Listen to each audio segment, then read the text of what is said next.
People often label someone as emotionally cold without ever asking why. They see distance, they see restraint, they see a lack of visible warmth, and they assume something is missing.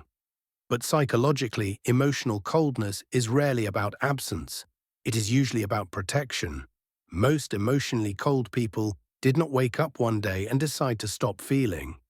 They learned, slowly, repeatedly, that expressing emotion was unsafe, ineffective, or costly.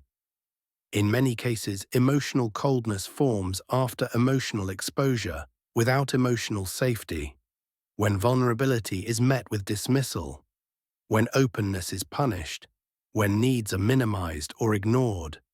The nervous system adapts, not by becoming numb, but by becoming guarded. Emotionally cold people still feel deeply. What they lack is not emotion, but trust in emotional exchange. This is why their behavior is often misunderstood. They appear indifferent, yet internally they are highly observant. They appear detached, yet internally they are constantly monitoring the emotional environment. Coldness, in this sense, is not emptiness, it is control. Another important distinction is this: emotional coldness is not the same as emotional maturity. Mature people regulate emotion without shutting down connection. Emotionally cold people regulate emotion by limiting access. They do not avoid feelings, they avoid exposure. This often shows up in relationships. They keep conversations practical. They avoid emotional depth early. They rarely initiate vulnerability, not because they lack empathy, but because intimacy feels unpredictable. To them, closeness is not comforting, it is risky. There is also a strong link between emotional coldness and early responsibility. People who were forced to be strong too early often learn to prioritize function over feeling. They became reliable, composed, independent. But emotional expression was seen as unnecessary or even burdensome. Over time, emotional distance became a skill, a way to stay effective, a way to stay in control. This is why emotionally cold people often perform very well in crisis.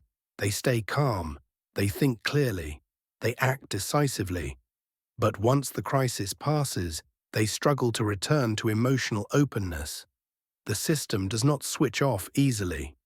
One of the most misunderstood traits of emotionally cold people is their selective warmth. They are not cold to everyone. They are cold to uncertainty.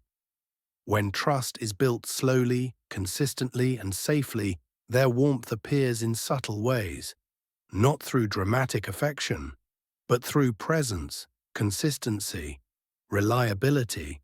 They show care through actions, not expression. This is why they are often described as hard to read, because their emotional language does not match social expectations. Another critical point: emotional coldness is often mistaken for strength, and sometimes it is. But over time, excessive emotional distance creates isolation, not because others leave, but because connection never fully forms. The danger is not being cold, the danger is becoming unreachable. True psychological growth for emotionally cold people is not about forcing vulnerability. It is about recalibrating safety, learning that not every emotional expression leads to loss of control, that not every connection ends in disappointment, and that regulation does not require withdrawal. Emotional warmth is not the opposite of control, it is controlled openness. And when emotionally cold people learn this distinction, they do not become loud, expressive, or dramatic. They become quietly connected. One of the most common mistakes people make is confusing emotional coldness with emotional maturity. From the outside, they can look similar. Both appear calm. Both appear controlled. Both do not react easily. But psychologically, they are very different. Emotionally mature people stay regulated while remaining open to connection. Emotionally cold people stay regulated by limiting connection. The difference is not in behavior, It is in accessibility. Mature individuals can enter emotional depth without losing stability. Emotionally cold individuals maintain stability by staying on the surface. This is why emotionally cold people often struggle in close relationships. They may be present, reliable, and consistent, but emotionally distant. They listen, but rarely reveal. They support, but rarely soften.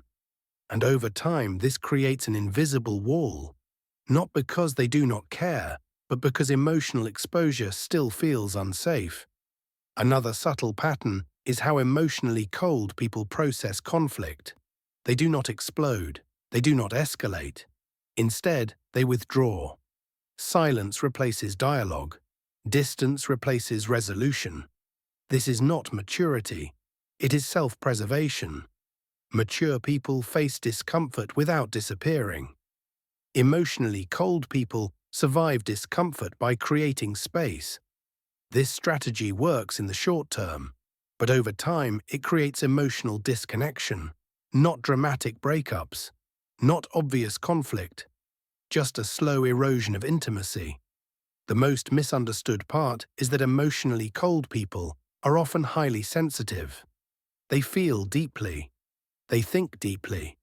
But they learned early that feeling deeply came with consequences. So they adapted, not by becoming heartless, but by becoming contained.